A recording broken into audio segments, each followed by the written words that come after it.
Hi, this is Sage Kimball, and I'm the Mad Stamper.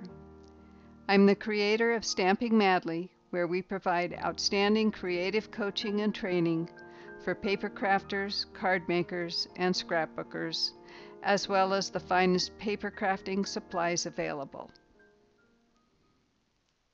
I showed you how to color the tweet leaf stamp in a previous video. Now I want to demonstrate how to print the image at home so you can use it in a hybrid card. What I didn't show you in the last video is how to save your project.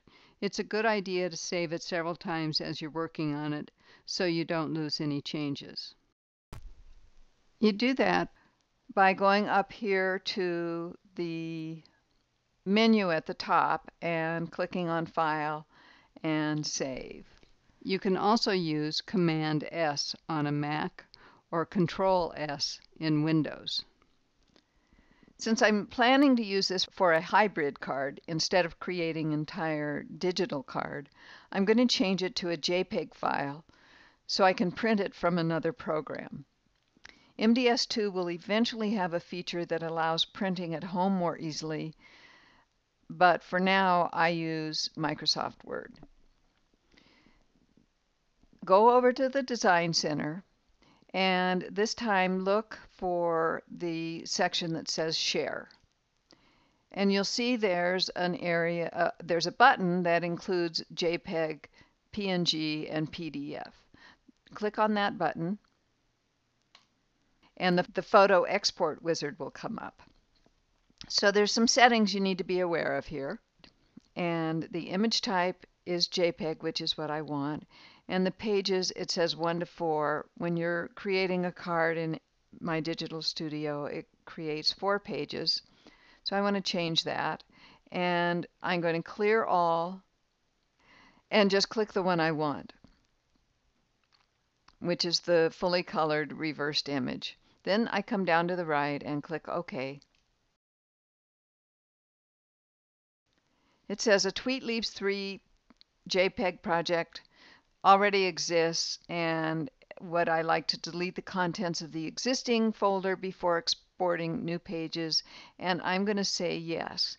If I didn't want to do that, I could cancel out of here and save this project with a different name so that I would know which project I'm opening when I go looking for it on my computer. But for now, I'm just going to say yes. I'm going to leave the image size at large, the file compression default, and I'm going to use the location that I've already set up in the past on this same project. Then I come down here and click Finish. And in a real quick time, you've got your JPEG. I'm finished with my digital studio for now, so I'm going to minimize it and open a Word file.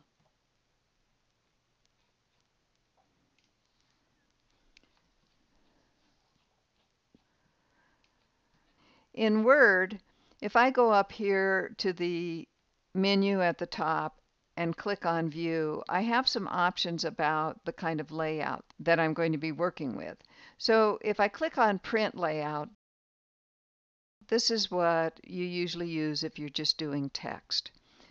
But if you're going to work with images, by far the easiest layout is Publishing, and that's what Publishing looks like. I always like to increase the size so that I can see what I'm doing a little better. And then, because I don't want to print this on an entire 8.5 by 11 inch piece of photo paper and waste the rest of it, I'm going to go up here to File and Page Setup and change the size to 4 by 6. And this isn't exactly a 4 by 6 project. It's 4 1/4 by 5 1/2. But all I want is the image. I'm not trying to print an entire card face. So 4 by 6 will work. I click OK. I'm going to change the margins by going into Layout and making them all 0.5. It won't give me error messages that way.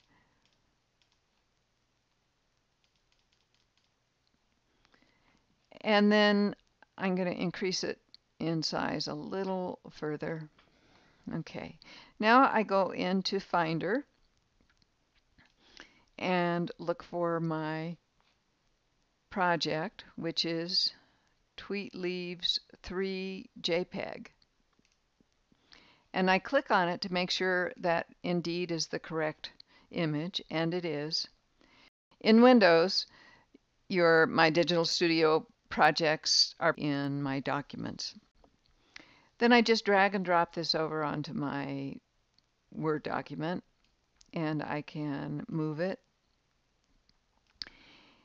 And this imports it in exactly the same size it was created in. So this will show me that it's 4 1/4 by 5 1/2 when I click on this sizing circle down in one of the corners. So that's perfect. That means this image, when I print it out, is going to be the size I want. I'll go into the print window